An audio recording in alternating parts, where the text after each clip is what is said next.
their general strategy is to lie about what's happening in the courts, lie about what the courts are saying. The craziest new one, I think this was over the weekend, was Stephen Miller now arguing that the administration didn't make a mistake when it sent Abrego Garcia to El Salvador.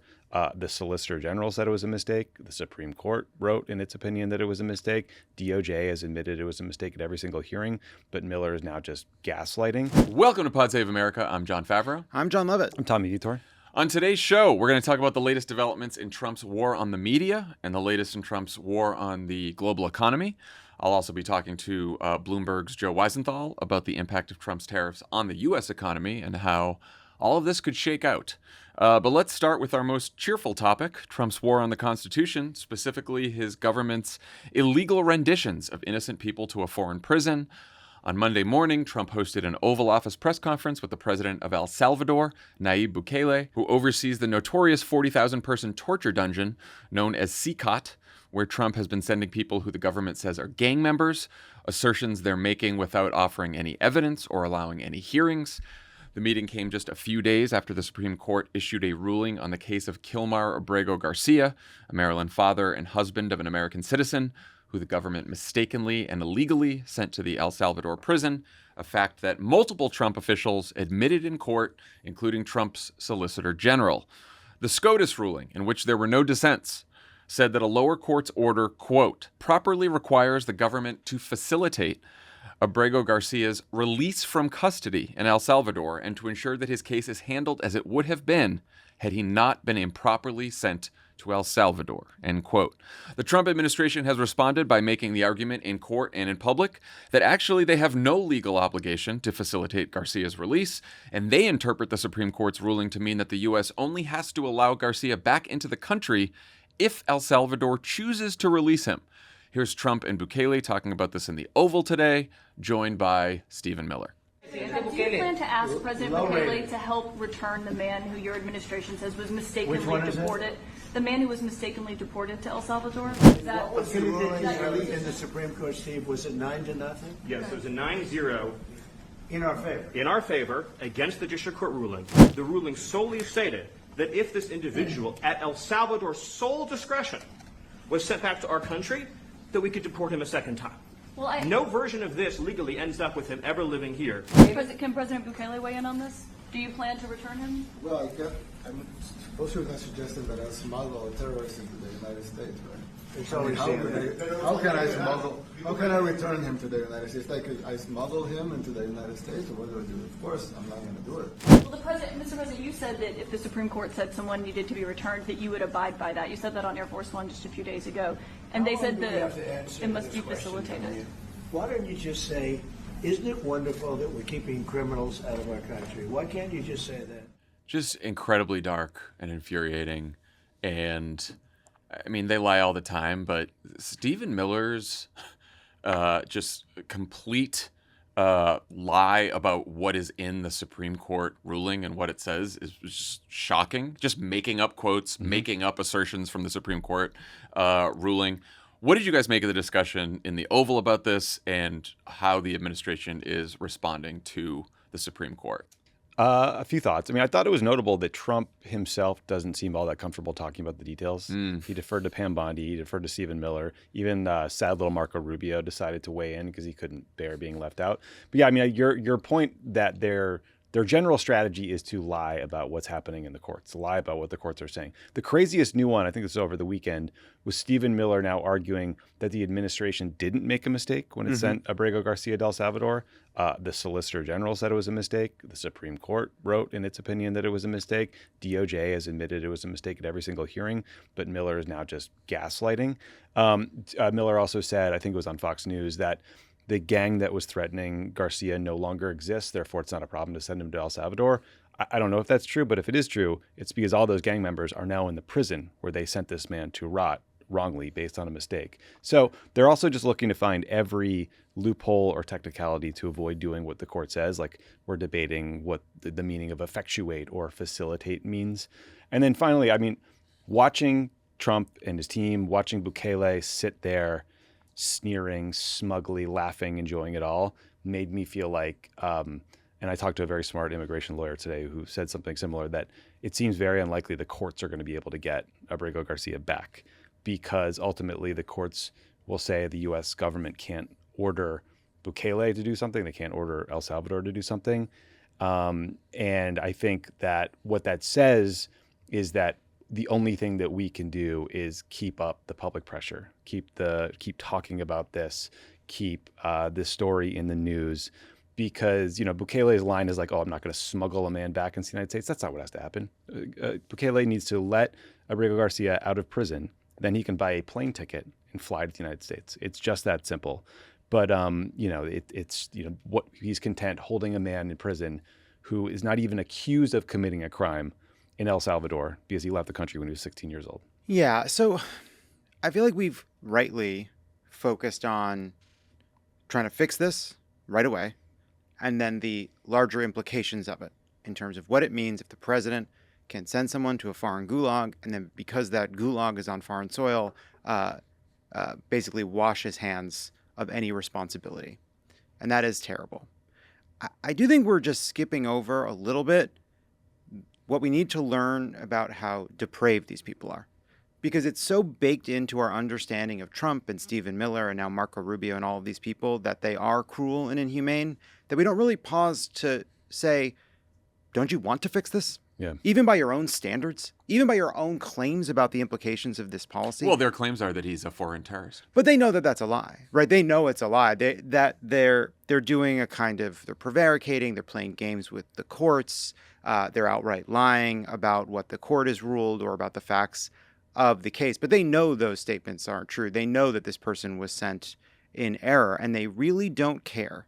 And so when we start talking about what it looks like for Trump to try to expand deportations to this prison, when we start to talk about what it looks like for them to want to send citizens to this place, we should just make sure we're noting that their kind of humanity is not kicking in here. There's no hope that we'll be able to appeal to their better angels, not even the Marco Rubios, right? The supposedly serious and establishment types who are outright participants in this. He's the one who made the deal with Bukele. Like he was gone long ago. I mean, Stephen Miller on Fox, you mentioned it, Tommy. Like what he said about, he's like, it was not an error, and he said the lawyer, the DOJ lawyer who said it was an error, they were wrong and they were put on leave, and they've been relieved of duty. He's a saboteur, a Democrat. And it's just like, it's such an obvious lie. The guy was like promoted a couple weeks before he was relieved for all his good work on sanctuary cities. The head of removal of operations at ICE also admitted it was an error. The top DOJ official also admitted error. The Solicitor General of the United States in the Supreme Court also admitted an error. I do think that, like, I don't know that the courts will be able to bring him back at this point, but I think that the Supreme Court has a big decision to make, because Judge Zinnes, who's the district court judge in Maryland, who ruled on this. First of all, it's 6:30 p.m. right now, East Coast time on Monday, and the government has not provided a daily update about Abrego Garcia like they had been ordered to do by Zinnes. She has a full hearing on Tuesday when you're listening to this, and it's going to get back to the Supreme Court at some point. And John Roberts and the entire court has to know that the Trump administration has made a mockery of their order. They have misstated it. They have lied about it. They have said things that it doesn't actually say. And are they just going to let this go and be like, all right, well, they got us on this one. They decided to lie about it and not bring him back, and so nothing we can do. Because it's making, what the Trump administration is doing, and Stephen Miller in particular, they are making a mockery of the Supreme Court right now. They're not just defying it. They are making a mockery of it. 2 points about that. One, it is interesting the way Trump believes he still has to perform that he will defer to the law and defer to the courts, even as everyone under him is playing games. That is something I worry about changing. Right now, he's saying, look, we're not going to deport people if it's a violation of law. I respect the Supreme Court. We're going to follow the Supreme Court, even as they're playing games underneath. That's a place where he's not sure yet, right? He's gone farther this term than he did last term. He is pushing new boundaries, but that's a line he hasn't crossed yet. And, when will he cross it? I feel like he will. The question is when. The other part of this, too, is, yes, this is about making a mockery of the Supreme Court. This is about the implications of all this. But one thing I really appreciate about the way Judge Zinnes has been talking about this is Trump is, they're doing this performative bluster and infallibility around Kilmar. It's a person. He's just there. He's been there for 30 days. Andrei has been there for 30 days. They don't know that there are cases pending. They don't know that they're leading the nightly news. They don't know that there's an ongoing dispute in front of the Supreme Court about their case. They have been removed without communication. They have been disappeared. And there's another example just broke right before recording, Documented, which is a news outlet that covers immigration out of New York. Another case, Merwil Gutierrez, somebody who also applied legally at the border, came in through a port of entry, applied through CBP1, was working, just grabbed off the street. His father had to go precinct to precinct in New York trying to figure out where his son was because there's no information. The place where you check online to see where your relative is says he's in Pennsylvania. Apparently he's been already disappeared to El Salvador, basically trying to find information. No one can give this guy information because his son has been disappeared the way evil authoritarian regimes disappear people without regard for due process, without regard for the law, going door to door trying to find information. Is that what America is to Marco Rubio now? A place where if you're in the wrong place at the wrong time, no tattoos, not that tattoos should matter, no evidence of having done anything. And now the relatives have to go searching the precincts. That's what happens in communist regimes. That's what happens in totalitarian regimes. People having to hold up pictures of their loved ones because the state has taken them. And it's happening. It's happening right in front of us. And it got even worse on the Oval, if you can believe it. Trump was also asked about his stated desire to render American citizens to El Salvador, which he has now said multiple times, said it again in the Oval today. He said he's open to it for Americans who've been convicted of certain crimes. He was also then heard in the Oval telling Bukele, quote, "The homegrowns are next. You got to build about 5 more places." This is when he didn't even think the cameras, the cameras were really on them. This comes after new reporting from Rolling Stone that the White House is discussing how they can strip naturalized Americans of their citizenship. And they've been talking about this for quite a while. It was in Axios about a month ago as well. There was also a report from Politico over the weekend that former Blackwater CEO Eric Prince is pitching the White House on a 2-part plan to increase deportations to El Salvador. First part is to pay Prince and his private contractors to handle the logistics of deportation. And the second step is to declare a section of SCOTUS, the El Salvadoran Gulag, to be U.S. territory so they can get around the laws that they're already breaking. Trump and Bukele were expected to discuss this proposal in private at the White House. Legal experts are saying everywhere the courts would never allow this. Sure seems like that doesn't matter to the Trump White House. What do you guys think? Yeah, I think we should take Trump at his word, which is that he would love to deport American citizens to El Salvador to rot in hell in this gulag. And I think Trump will claim, of course, that it's only the worst of the worst. It's dangerous people, it's terrorists. But remember, Trump can just declare that a group is a terrorist organization.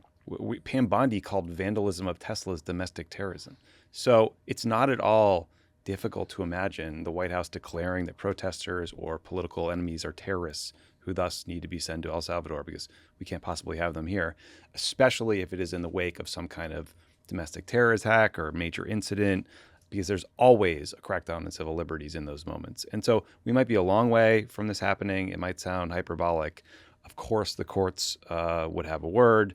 They would probably declare it unconstitutional or illegal. I'm sure it would be very unpopular, but it's a serious concern. And man, fucking Eric Prince, like that guy, every idea he pitches is terrible. He floated privatizing the war in Afghanistan. There's discussions about him taking over rare earth mineral mines in the DRC on behalf of the United States.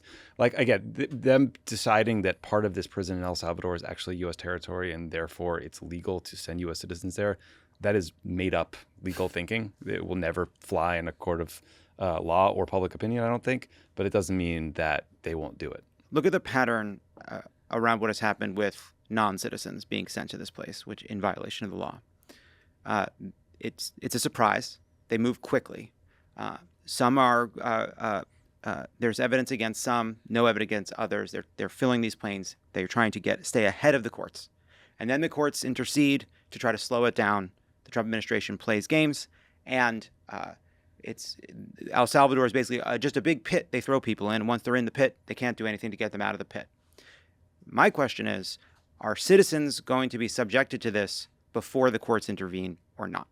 Are we going to need test cases of human beings grabbed by the administration and sent to some foreign hellhole for the court to try to stop it? Or is there going to be some mechanism that the Supreme Court will use, maybe it's one of these cases around Kilmar, around Andre, around one of these other people that we're learning about, where they make it clear that this is unconstitutional for citizens and non-citizens alike. I don't know. And this is why I think that the Supreme Court has to step in here, even if, I mean, they're defying the order, right? You could see a situation where the Trump administration says, we asked El Salvador to facilitate the release, and Bukele says, no, he cannot because he has evidence that the guy is a terrorist and he wants him back, and it would, hurt our foreign, our relations with them and blah, blah, blah, and it's foreign policy, what make some argument, and then we lose the argument. They're not even trying to do that, and I don't know that Bukele really helped the whole case by saying, oh, I have no power. Bukele saying, I have no power to release them from prison. And then the Trump administration saying, we have no power to get them back. So who's running the prison? Who has the power to decide what happens to the people there? It is absurd on its face. And if the Supreme Court, this is why the Supreme Court needs to step in, not just for like the potential of getting Garcia back and some of the Venezuelans and some of the people who've already been deported wrongly, or renditioned to El Salvador, but for what's coming with citizens, right? Like there's an immigration lawyer from Massachusetts. She's a U.S. citizen, 40 years old, grew up in Newton, Mass. her whole life. She got an email from CPB ordering her to leave the country in 7 days, saying your parole has been eliminated. And CPB said in response, it may have been unintended, right? It may have been unintended. May have been, okay. But under the Trump administration's reasoning, what they're arguing in court right now, if ICE had found this woman and saw this mistaken order and didn't know she was a citizen, grabbed her, threw her in the back of a van, sent her to a detention center, and got her on the plane to El Salvador, and then realized, oh shit, she's an American citizen, Trump administration has no power to bring her back. That's their argument. That, sorry, Bukele, he wants to keep her. What can we do? Well, U.S. citizen. By the way, they're barely even making that argument. Right. This is just like the fear when the Trump administration before the ruling started talking about how these people are out of their custody was they would just tell the court they tried and failed with a wink and a nod to an ally in El Salvador. They're not even doing that. I also was just, when I was reading about the Gutierrez case just before we recorded, basically it seems like he was just in the wrong place at the wrong time, gets rounded up, suddenly finds himself in Texas. Because one of the ICE agents said, oh, he's not the one we're looking for, and the other one was like, just grab him anyway. And so they're trying to fill these planes, right, with Venezuelans. This is their test case. This was their first attempt. This was their way of signaling a new policy. This was their trial run.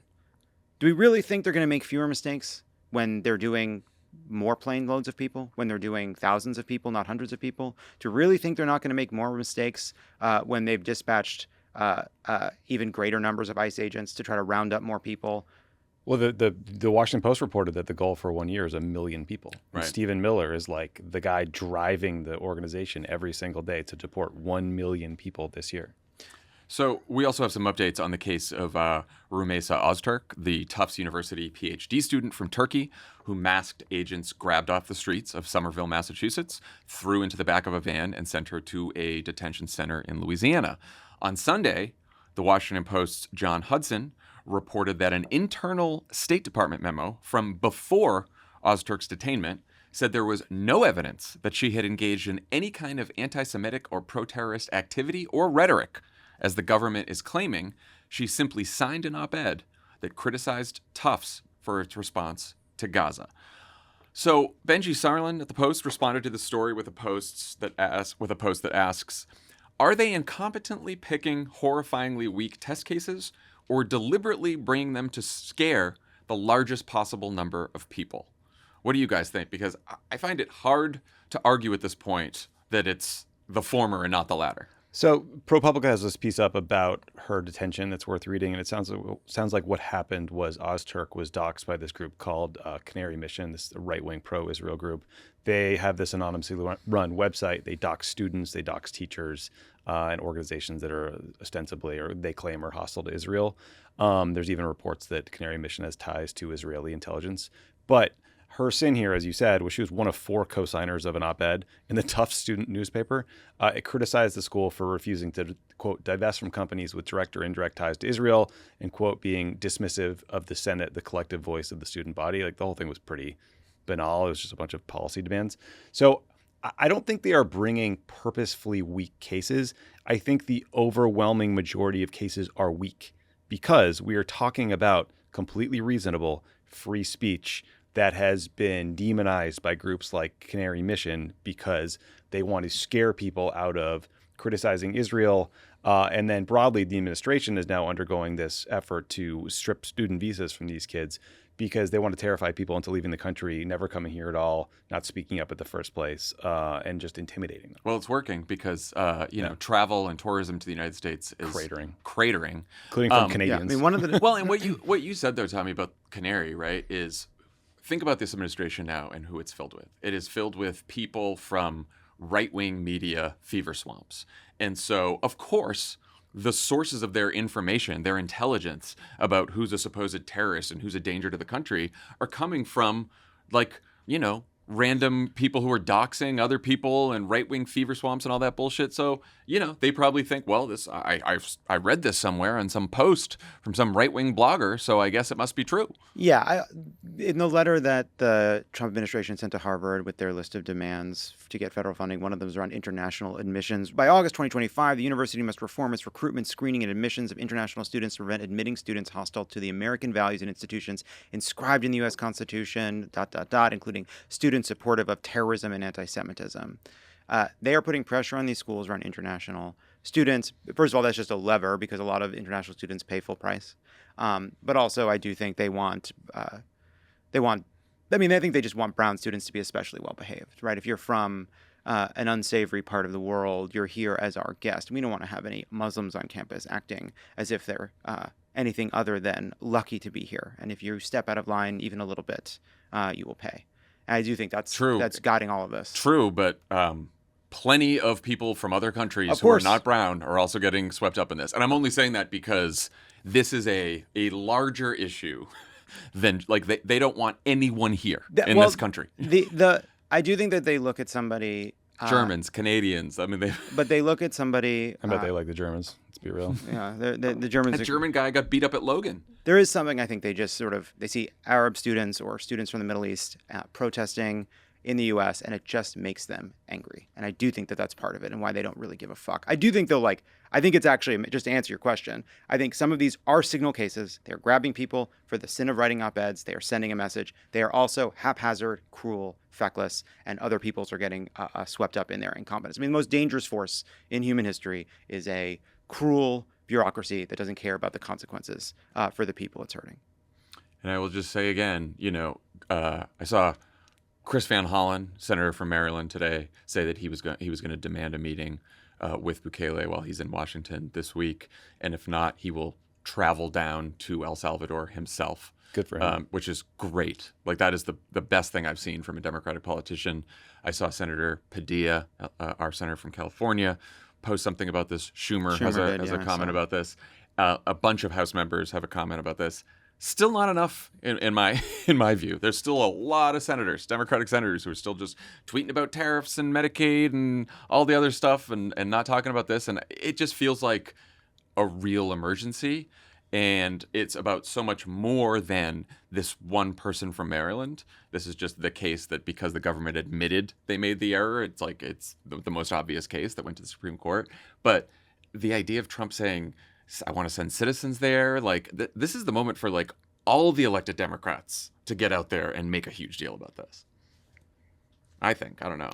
Yeah.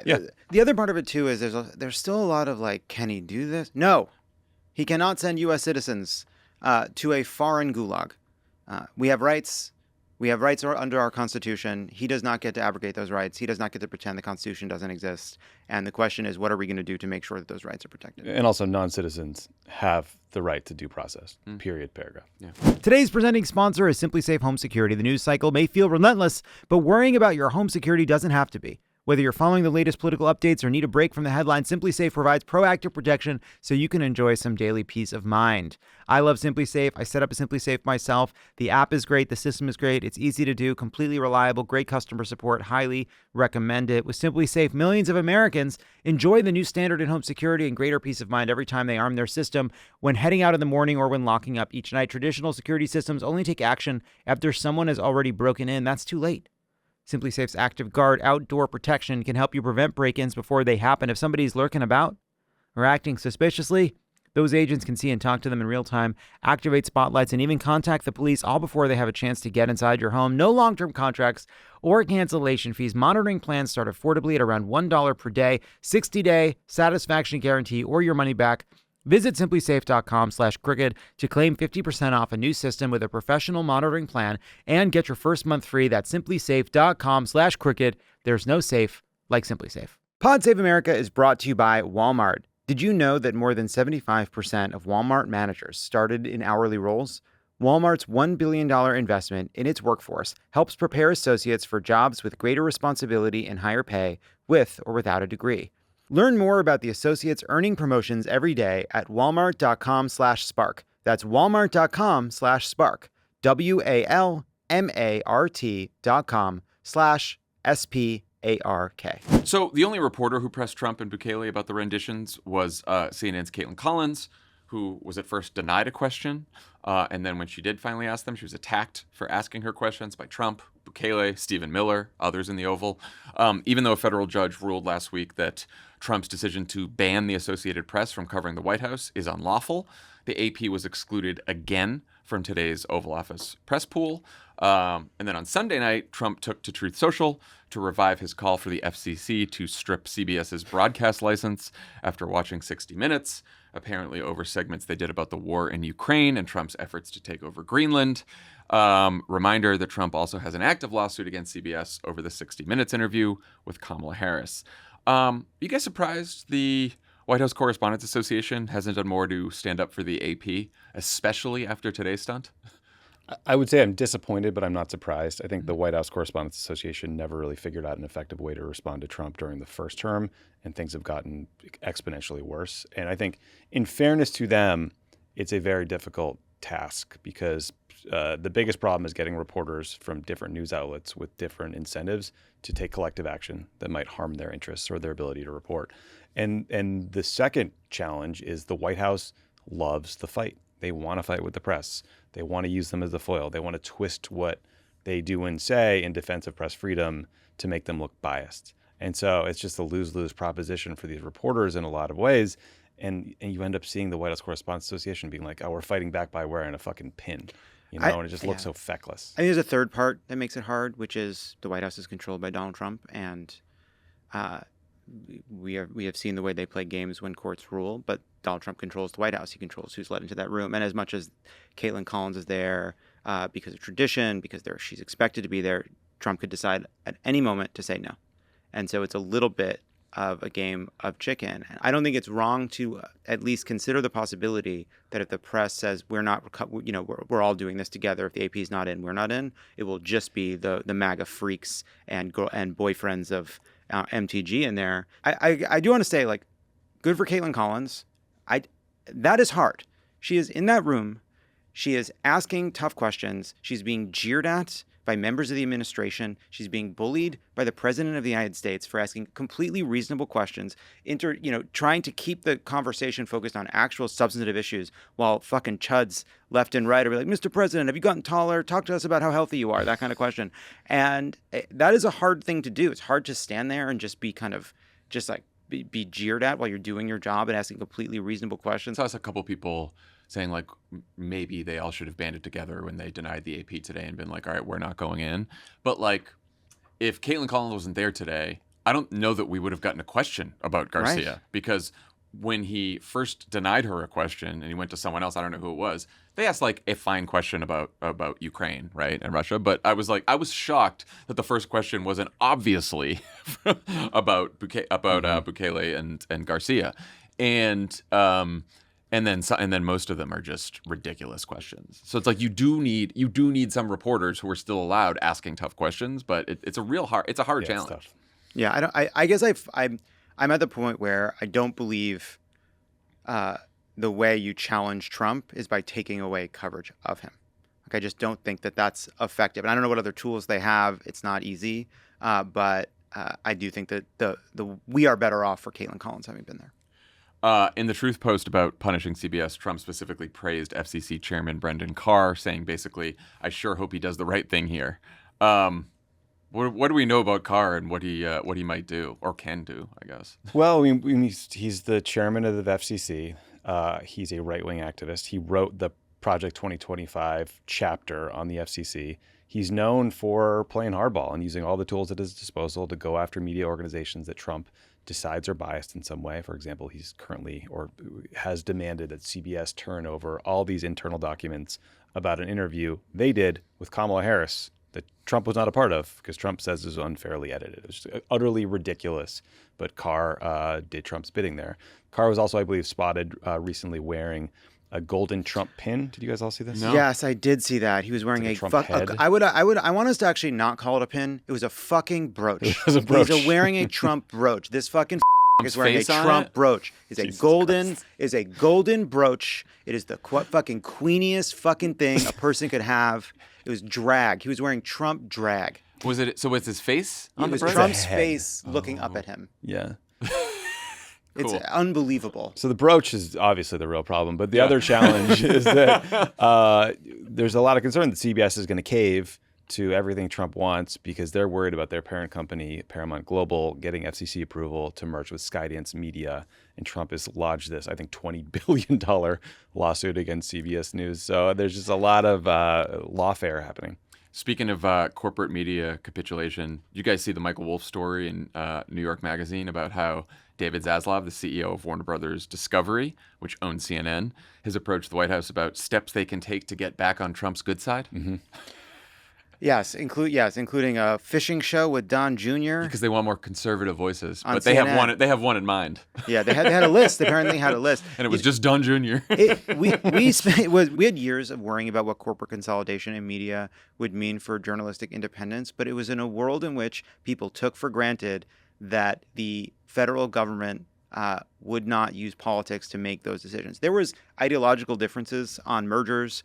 There are different schools of thought about whether or not allowing these big consolidations should be is good or bad for consumers in the country. But the idea that there's just direct political interference in these kinds of decisions just wasn't part of the equation when all of a sudden CNN was being picked up by conglomerates and all of these companies when Warner Brothers Discovery were merging, and now we're watching these companies have to capitulate. And I do think that like Harvard fighting back, some of the law firms fighting back, is showing a path. ABC capitulating makes it harder for CBS to fight. If CBS capitulates, it will make it harder for the next one. We're in a very dangerous moment, and I want to go back. Donald Trump saying today in the Oval, I want to follow the law. You know, I'll deport people, but I want to follow the law. I love and respect the Supreme Court. This is Donald Trump. He has gone so far, but he is still learning what he can and cannot get away with. He really is. He is the greatest lie about Donald Trump is that he doesn't respond to incentives. He does.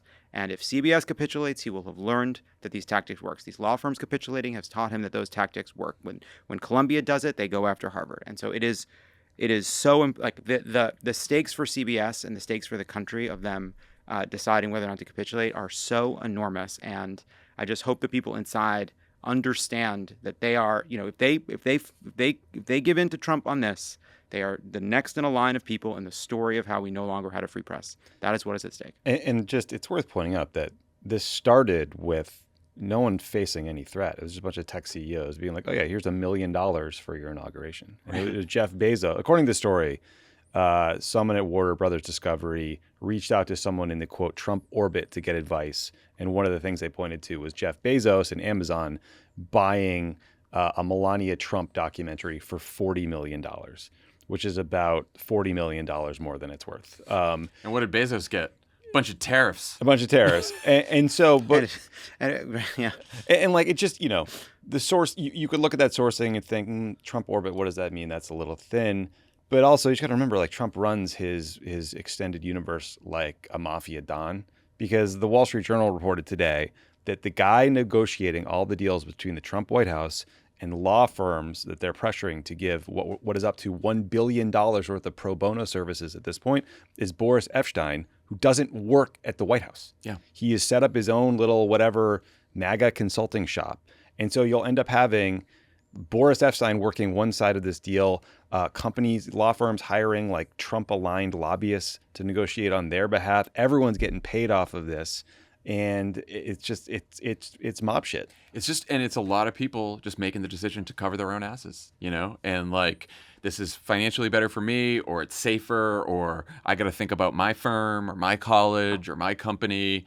And, like, maybe they're right in the narrowest sense, but like, good for Harvard. And I really, really hope It that. sucks saying that, by the way. I know, I hate saying fuck that. that. Really. It's bad. Shut that whole place down last week. I really hope that other colleges and universities who are going to get targeted, like, if anyone after Harvard now decides to give in again, they have just really undercut Harvard and what they're doing. Like, I hope this makes all the other colleges and universities finally say, like, you know what, Columbia fucked up. Harvard did the right thing, and now we're all gonna fight it with Harvard. And same thing with other law firms. There's a couple of episodes of Sopranos where the guy that played Terminator 2 in Terminator 2, I don't think that's the T-1000, he gets in over his skis with some debt to the mob, and he goes into business with Tony. He has a sporting goods store because he's trying to save his family, he's trying to save his life, and he ends up living in a tent inside that store. Just saying, it's bad. You're making a bad deal. You're going into business with terrible people. Especially the law firms too. It's like, You're a law firm. This is a clearly Fighting courts. unconstitutional. Yes, exactly. Who wants a fucking lawyer from a law firm who doesn't think who isn't willing to fight an unconstitutional order here? No, the levels of irony are just so great. It's like law firms refusing to pursue legal avenues to do the right thing and protect the Constitution. Outrageous. Colleges refusing to stand up for the principles on which they are founded. Like, I was reading Rümeysa Öztürk's op-ed that got her slapped on a list by the Canary Mission and, swept up by ICE. It talks about, according to the Student Code of Conduct at Tufts, quote, active citizenship, including exercising free speech and engaging in protest, gatherings, and demonstrations, is a vital part of the Tufts community. Really?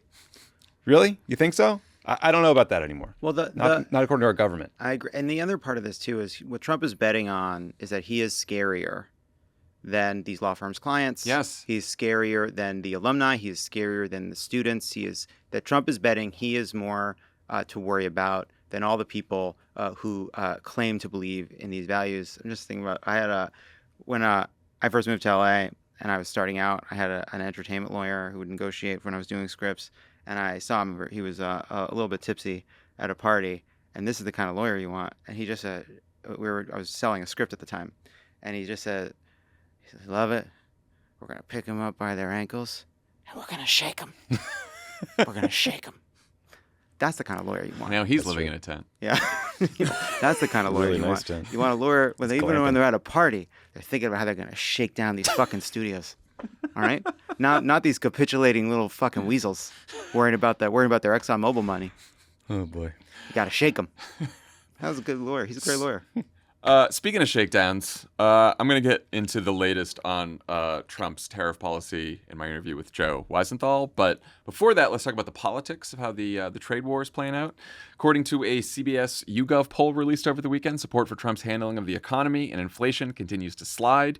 A few notable numbers from the poll. 75% of respondents said the short-term impact of tariffs will be rising prices. 63% dislike Trump's approach to trade, even though a bare majority does support its stated goals.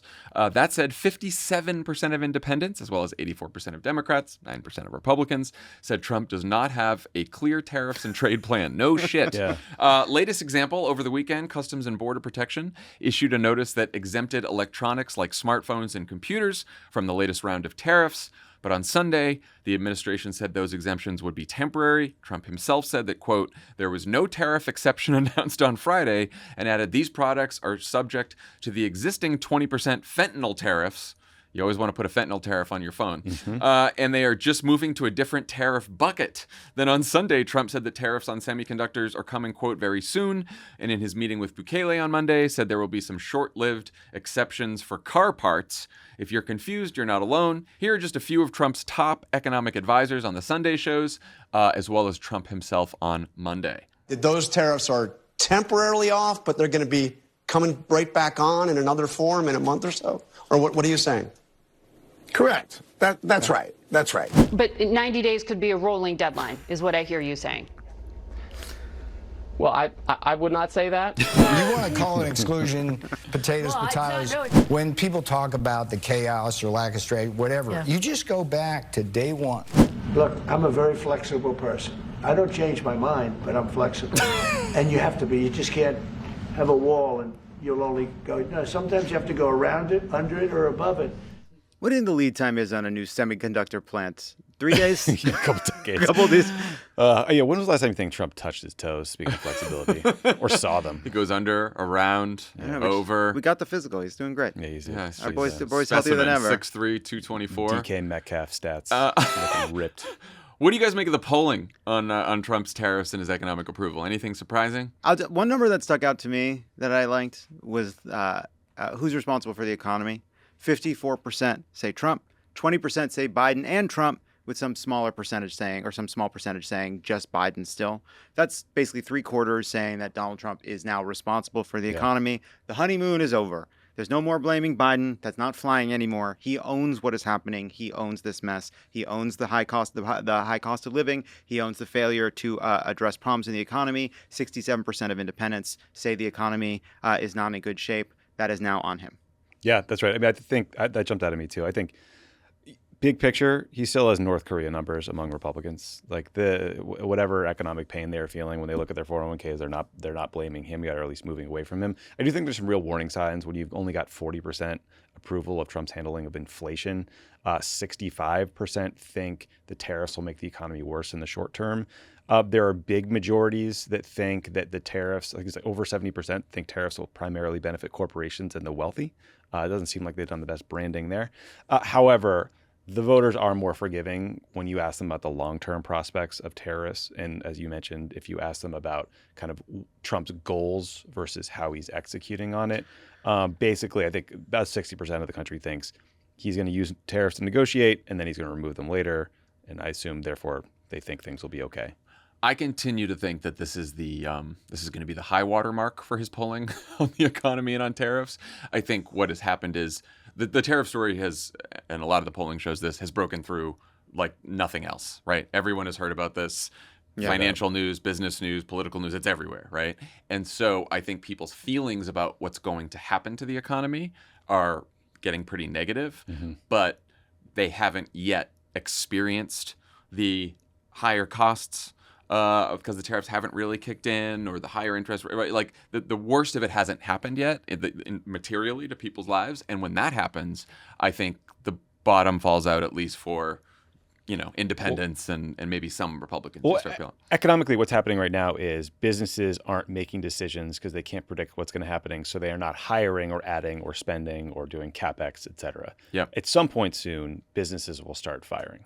And I was talking to someone I know here in LA who was working on a merchandise deal with a athlete, and now it's completely on hold in perpetuity because the socks were going to come from China. There's a billion stories like that. There's a great story the Daily did today about a small business owner who basically she imports a baby product from China. Right now, it will be more expensive for this woman to import things she's already paid to have produced than to just leave them there. There's a manufacturer that said they were considering moving to Canada to produce there. Is that? I thought we were supposed to bring manufacturing back. Is that not what's going to happen here? Yeah, I do think also so I think the delta between the goal and the execution just talks about the way the chaos has really broken through for people. The other piece of this is the stories have now kind of turned. I'm interested in what Joe has to say about this, but the stories have now turned to, okay, he stepped back from the brink on these crazy tariffs for the whole world, but there's still 10% global tariff, and there's still this massive tariff on China that's having implications. Let those implications, let the people, companies directly affected, the people being unable to figure out how to work around it, layoffs, all of that will take time, I think, to kind of reach people, hear the just in their literally just hear from a friend about somebody facing a consequence, because I think people in their mind think, oh yeah, we got to stop, China's taking advantage. I think people believe that. I believe that, but I think seeing the consequences is different. I will say, just to be a straight shooter on the other side of this, respecting both sides, not something I've busted out in a while. He's caused an international economic meltdown. He's shipping people off to a gulag by mistake. He's rambling in the Oval Office for hours a day. His approval has dropped from 51, 52 to 47. right? He's still like that kind of unmovable opinion. Like that is. Sucks. It sucks. It just sucks. It's so It sucks. He's at 47%. He's the worst president we've ever had. He's caused a fucking self-inflicted wound that may have decades-long consequences for our leadership and the global economy. And he's at 47%. I will say, it's April. Yeah. And at this time in Biden's term, his staff was talking about the next FDR. Why didn't Obama learn from why did he's not going to repeat the mistakes of Barack Obama. He's the greatest president ever. Listen, and his approval rating was much higher than this. But I saw someone that the Biden slide in his approval rating that happened around the withdrawal of Afghanistan, like Trump is facing that level of slide right now. I just want I agree. I hope it is the high watermark. But him living at 47% is just a reason to be like a little bit. Just cautious about overinterpreting the results right now. And I was saying I do think that interpretation from your average American who is not a political junkie like all of us is don't love the news about Donald Trump right now. Don't love the tariff stuff. Maybe some of the deportation stuff a little weird, but I like deporting criminals and stuff.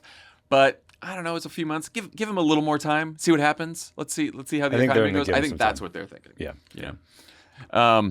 So before we get to my conversation with Joe Weisenthal, we've got to end today's news block with a Corrupdate. That's our awesome name for a recurring segment on all the latest Trump family corruption news.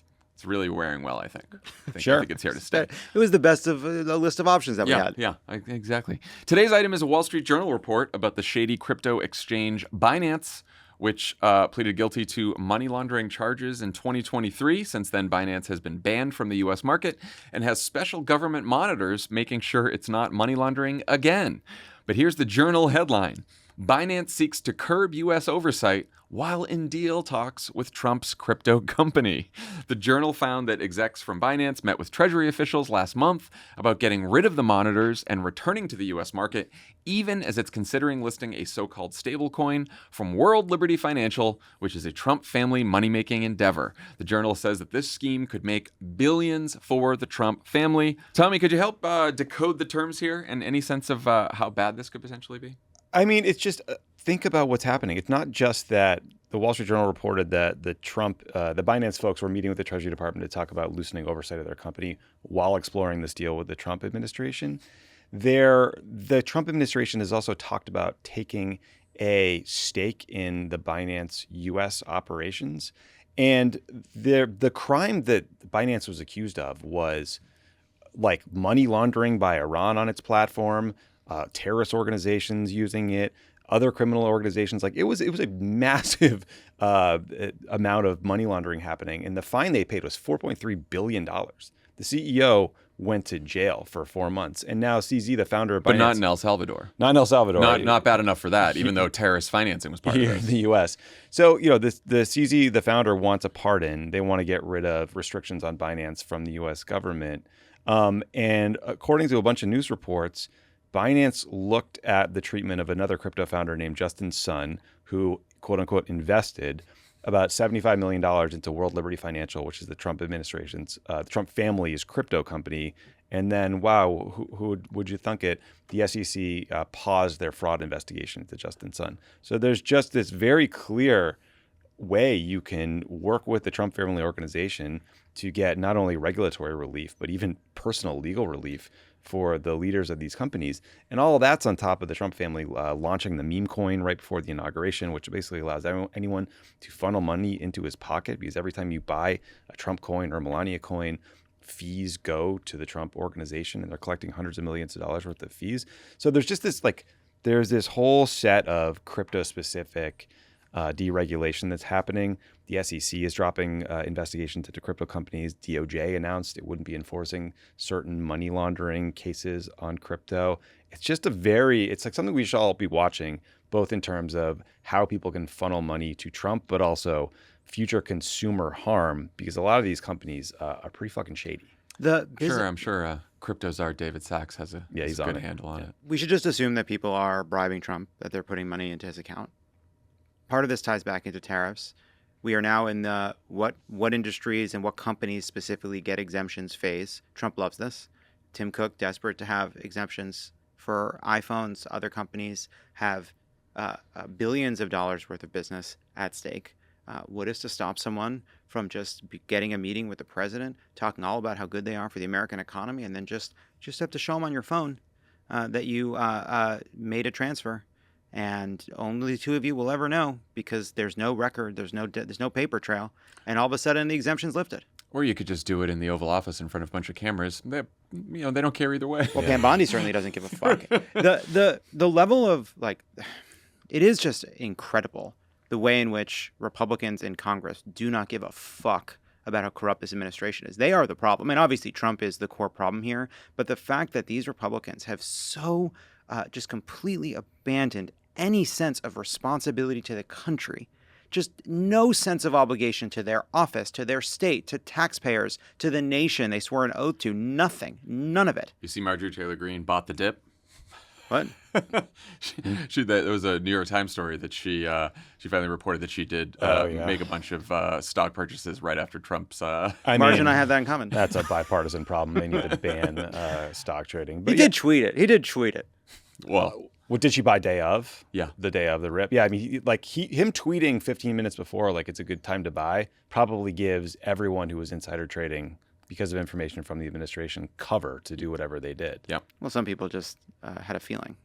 Yeah, it's just like the whataboutism of like, imagine if Hunter Biden did this is so tired and so boring, but this is just so much worse than any of the things that we read about him doing. Like, yes, it was gross to get a retainer from a Burisma or whatever, but like we're talking about billion-dollar purchases in industries, and these are not like long-held Trump family organization businesses.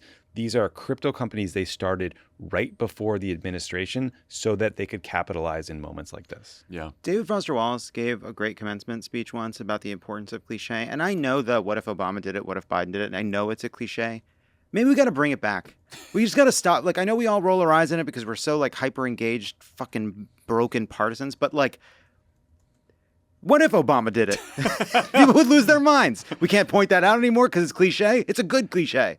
Yeah, I think if George W. Bush did it, we would have all lost our minds. Absolutely. And probably something would have happened. I think what the problem with the pointing to the Hunter stuff is like it sounds like a defense of him, which no one's intending it to be. It's like it's just pointing out their hypocrisy. So MTG bought between 21,000 and 315,000 in stocks both the day before and the day of. Way to go, Marjorie. Way to be brave. And what the a day range. That's great. I know. And the day before Trump's move, she also dumped between $50,000 and $100,000 in Treasury bills. Day before. Yes. Wait, she dumped Treasury bills? Yeah. That is. She's freeing up cash probably to buy stocks. If it dropped. Interesting. Yeah. I'm interested in who got out of stocks on Monday, or when was Liberation Day? Tuesday, because we recorded Monday. Like, who got out on Monday? Got a lot of cash out, and then jumped in. She did. She did both days. She did the day before and the day Interesting. Yeah, I mean that one. None of them should be able to trade stocks. I mean, Liberation Day, everyone knows is coming. Right? So it's a little more defensible. But if you're all of a sudden buying, it was the day before the pause, buying a bunch of options. Oh, it was the day before the pause. Yeah, not before Liberation Day. It was the day before the pause, which no one knew about because Trump said it was just they wrote it from their heart in the Oval Office the day of. Watching Jamie Dimon on TV. Right. All right. When we get back from the break, you'll hear my conversation with Joe Weisenthal of Bloomberg about what Trump thinks he's doing with tariff policy and what's likely to happen in real life. Two quick things before we do that. The next book from Crooked Media Reads is coming soon. It's called When We're in Charge, The Next Generation's Guide to Leadership by our pal Amanda Littman. She's been on the pod many times. It's out May 13th. Amanda's co-founder of Run for Something. She's helped launch the political careers of hundreds of millennials and Gen Zers. Now she's turning that experience into a guide for the next wave of leaders who want to make an impact without sacrificing their well-being or their principles. I know that just since Trump has been reelected, Run for Something has had, I think, like more applications for people who want to run for office than they did even in 2017. It's great. So that's fantastic. When We're in Charge is part manifesto, part manual, and just so helpful in thinking about how young people can lead and run for office. So it's essential book. It's great reading. Pre-order When We're in Charge now at crooked.com/books or anywhere you get your books. Check it out. Also this month, we're offering a 30-day free trial of Crooked's Friends of the Pod subscription. No commitment, just a full month of ad-free listening and exclusive content totally free. Subscribing to Friends of the Pod is the best way to support our mission of building a progressive media counterweight to the right.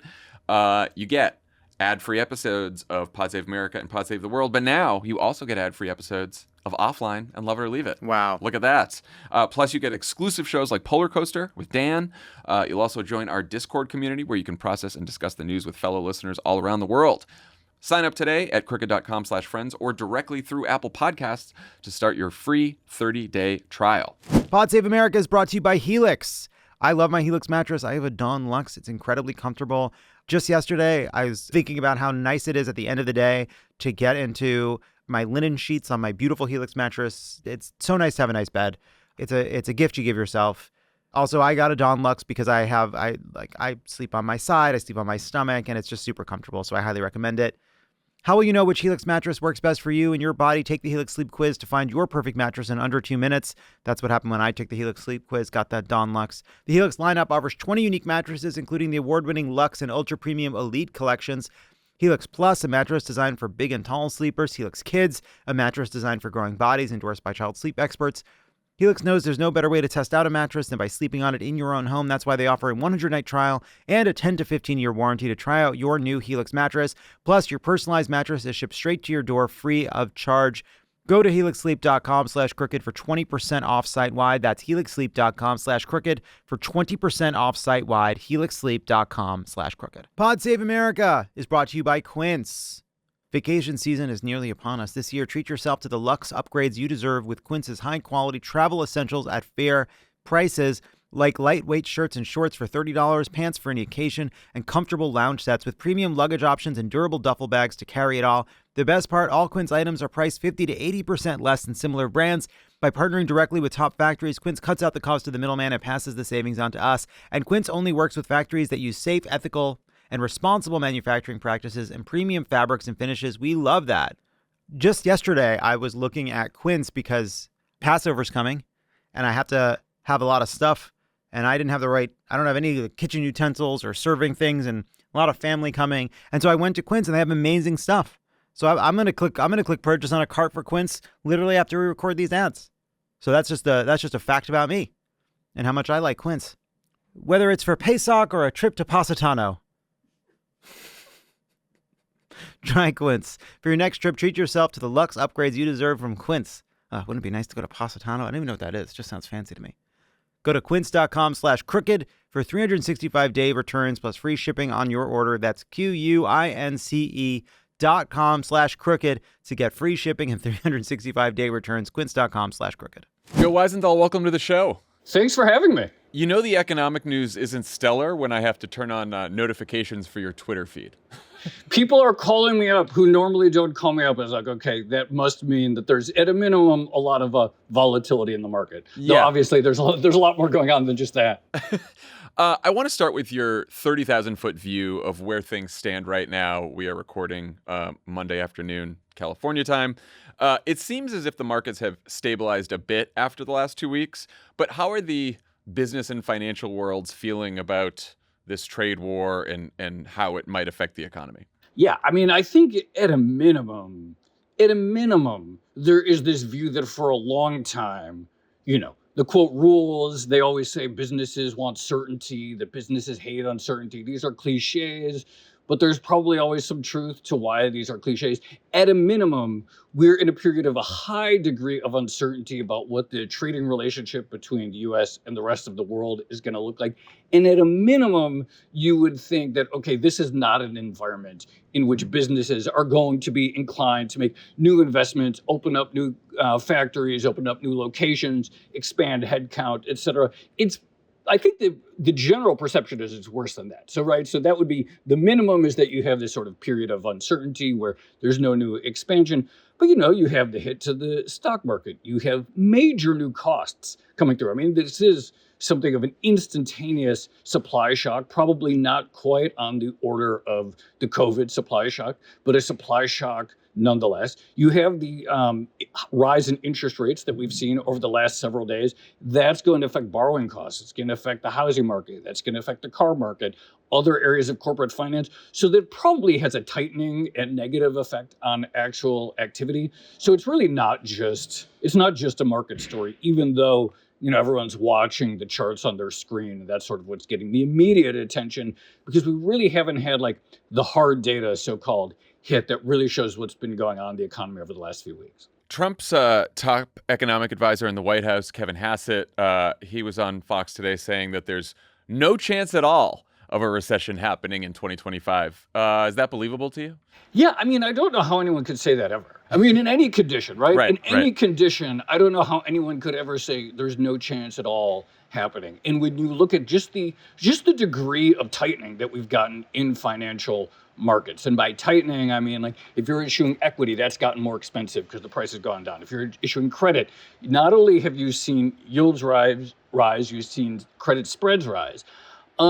And just the higher costs of all kinds of inputs, and then the sort of negativity that's out in the ether, out in the media.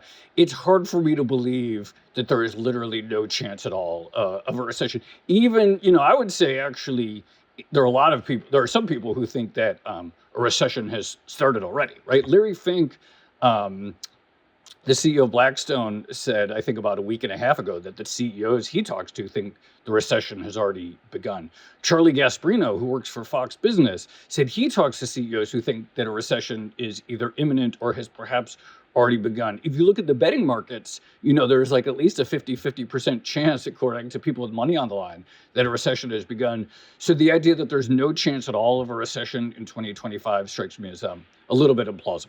I'm a little confused about how the markets are reacting to the news that smartphones and other electronics are currently exempt from Trump's tariffs on China, which was quickly followed by Trump and some of his staff saying, actually, they're still subjected to the 20% fentanyl tariffs and will probably be subjected to additional tariffs targeted at the semiconductor industry and electronic supply chains.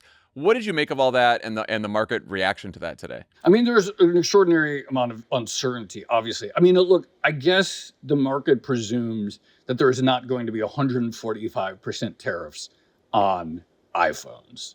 That seems like, okay, it's not going to be that big, which maybe some people thought that was going to be. And, that would just be an eye-popping, a staggering number. I mean, the important thing is that a lot of the action, if you look in the market, really took place before April 2nd, before so-called Liberation Day. And so, it's like, Apple is a $202 stock. This is the time we're talking about this. It had been over 240 in late February. So already a lot of the anxiety from this trade war was getting baked into the market even before we, the actual formal numbers, which still seem very uncertain, were revealed. How big of a deal do you think it is that China is now trying to halt exports of rare earth minerals to the U.S.? You know what? I'm really glad you asked that question, because I would just say, I will do a plug for my own podcast, Odd Lots, which we have an episode that will come out Tuesday morning. I'm not sure when this will come out. Tuesday morning. We actually, on this question, exactly. So here's the good news. It's not that big of a deal. Okay. It turns out they're not that rare. They're not that much. It turns out, and I didn't know this up until we talked to our own colleague who really knows this stuff, the number one use of so-called rare earth metals is actually in vacuum cleaners. In the worst comes, I know this, it sounds really scary, rare earth metals, China has control of them. It turns out this is not that big. Of all the big deals that are out there in the world, and there are many, this is one that people can probably chill out about. In the worst case scenario, they say this is used in missile tech or whatever. In the worst case scenario, maybe people will come around and ask to buy your vacuum cleaner, your Dyson vacuum cleaner from you, and so that they can extract the metal. But this is probably one thing that'll be okay. Well, let's talk about the trade war with China writ large, because it does seem like regardless of what Trump backs off or what he doesn't, that trade war is here to stay, at least for the foreseeable future. Yeah. If that's the case, could you talk about what that will mean for most Americans and our economy overall? Yeah, I mean, like, there's a huge share of goods consumption that comes from China. And it's not just, so there's the goods consumption, obviously, which ranges from all kinds of things, from like high-end items like smartphones to like small plastic things that you would get at a dollar store, like refillable water balloons and so forth. There are a lot of small businesses. I mean, one of the reasons that this is perceived by some as perverse is that you have a lot of small businesses, small manufacturing companies in instances, who might buy some sort of intermediate good, or they buy some, piece from China that they reassemble and make into something more expensive in the US. So it's hard to imagine that it wouldn't be massively disruptive, that there wouldn't be companies that face some sort of existential threat to their ongoing viability from what are truly like staggeringly high tariffs between the number one and the number two economy in the entire world. I don't, it's and in a short period of time, countries undergo trading relationships and they rebuild their manufacturing sectors. And this is the thing that happens from time to time in history. But, they start small, and maybe there's like one protected sector, or there's like export subsidies and stuff. There's not obviously some sort of social insurance to spread the pain from these, particularly to small businesses who buy things from China and so forth. So this is massively disruptive in a short period of time. Just with that in mind, like stepping back from all this, what would you say the Trump administration's theory of the case is with its trade policy right now? And I ask that question because there have been a few different rationales given, some of which seem to contradict each other. Like, what do you think they are hoping to achieve based on the policies you've seen so far? And how likely do you think it is that they can achieve those goals? They have revealed many different arguments for the tariffs, right? So one is it's about, fighting the budget deficit. Some is it's about we need to rebuild a manufacturing base. My guess is that, there's various versions of it. Some of it is just that, all of these countries have ripped us off for a long time through unfair trading practices, and that therefore this is like the right way to redress years of wrong. I think the main theory of the case, though, is that this belief that the U.S. is an incredibly rich economy, which it is, with a very strong consumer sector, and it's so strong and it's so central to the global economy that other countries and companies in other countries should essentially pay for the right to sell into the economy. And if their economics don't work such that paying for the right to sell into the economy no longer is viable for them, then they should set up a manufacturing base. And I think there's probably this sort of part economical and part cultural impulse of like why manufacturing is per se important. And I think it's important to also address that this is obviously not just a Trump thing, that a lot of politicians on both sides of the aisle, we saw this under Biden, obviously this sort of deep anxiety about manufacturing or the lack of manufacturing, particularly in advanced goods. We experienced it during COVID with all the anxiety around, PPE equipment, personal protection equipment and stuff like that. It's not a new thing, but I think there's this clear anxiety about the fact that, the entire world really is so dependent on one country that's emerging as a manufacturing powerhouse in almost every category that you can think of.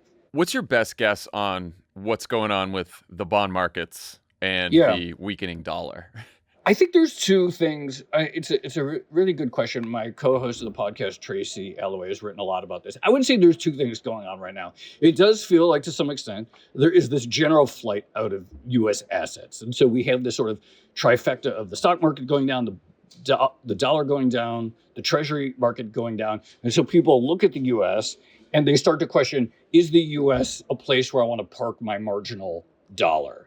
And it seems like, at least at the margins, more people are answering no. The other thing with the bond market specifically is that we've had a few bouts of really intense selling. And then in intense selling, and it's happened a couple of times at night, like during the overnight futures, et cetera. There's not a lot of liquidity in the market. And when people are panicking, they want dollars, they want to pay the bills. I always joke, it's like, you have to pay your rent. You have to pay your cell phone bill. All these things become very immediate. It doesn't matter. You can't, I can't pay my mortgage with a treasury bond. I need actual dollars. And so you just start, the cliches, you sell everything that's not nailed down. You sell your desk, you sell your headphones, etc.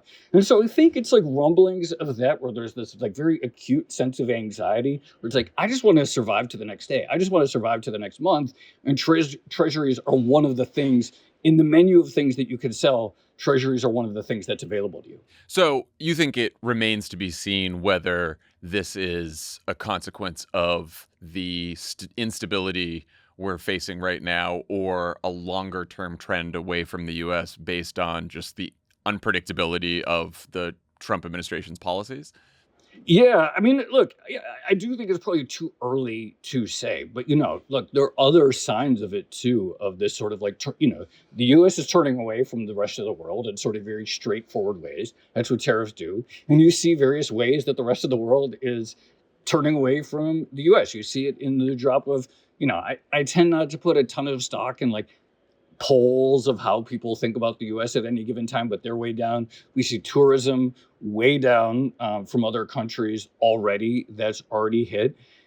Today there were headlines about, I think there's this hope that, for example, the U.S. could have a good relationship with the Vietnamese, for example, and pry away one of China's neighbors. Seems very implausible to me. China is going to be an important supply and demand source for Vietnam in its future. It's its next door neighbor. There were headlines today about China wanting its companies to deepen their investment in Vietnam.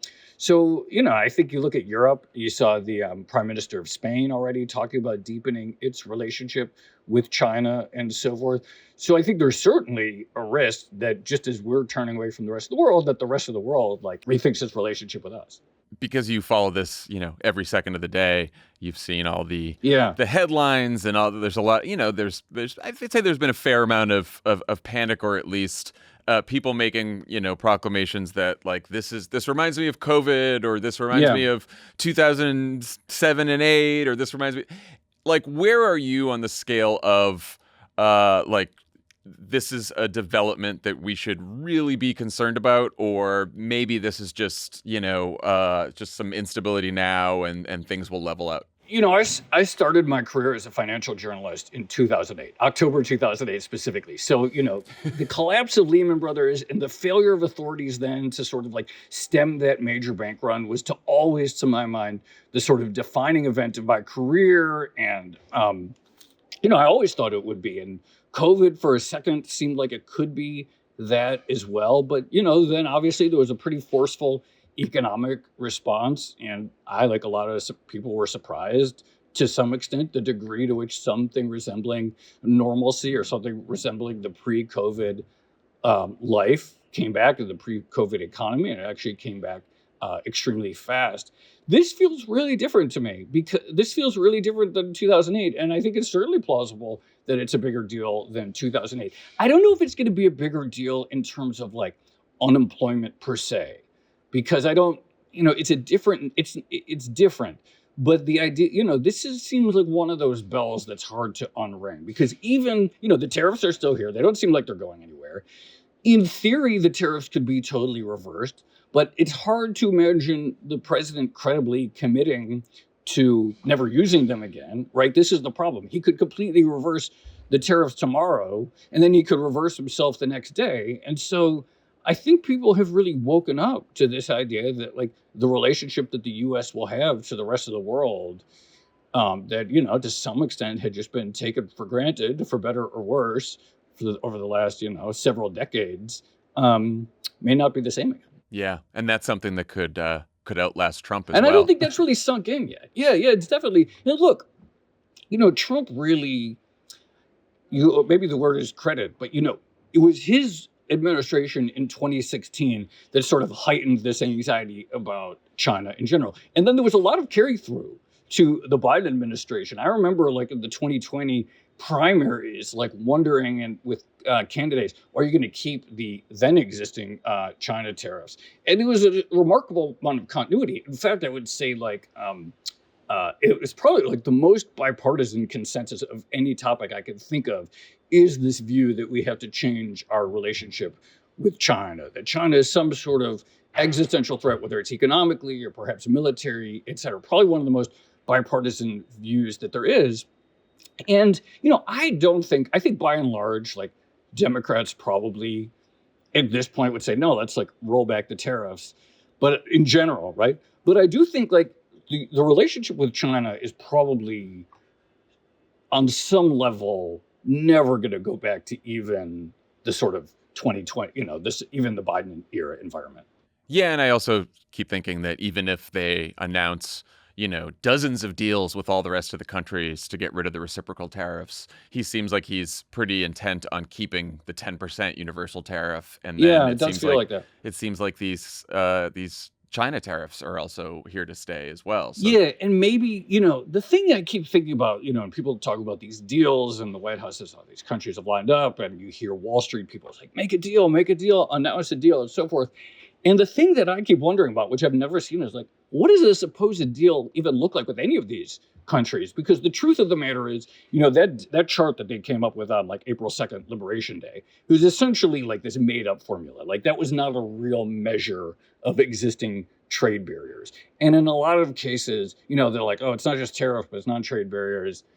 I think by and large, that's perceived to be nonsense. It's not obvious that many of these countries have a lot to give us. I imagine, sure, you might be able to sell some of these countries more soybeans or something like that. And that's usually, one of the things, we're gonna buy some more natural gas from you. I could totally see that in some cases, but there's not a ton, obviously, that any of these countries can give. And sure, every country has some tariffs because every country has its own internal politics. It's why does the U.S. subsidize ethanol or something? Yeah, because of politics. And so every country probably has their own equivalent of ethanol, where there's some industry that for political reasons has to be protected or is untouchable. It's either have this or that. But by and large, I don't think most countries that we trade with have a ton of obvious gives, nor is it clear what our asks are in many of these cases. So yeah. I'm kind of skeptical about this idea that there's going to be this parade of deals coming that can bring down the tariffs. Now, of course, it's always possible that countries could give Trump almost nothing, and he takes it as a win, especially if he wants the market to go up. All of that is certainly possible, of course. Yeah, and I would say maybe even plausible. Maybe even plausible, yeah. What's going to happen? Yeah. Joe Weisenthal, thank you so much for joining, and thanks for all you're doing to keep us informed. Appreciate it. Anytime. That was a blast. That's our show for today. Thanks to Joe Weisenthal for joining. Dan and I will be back with a new show on Friday.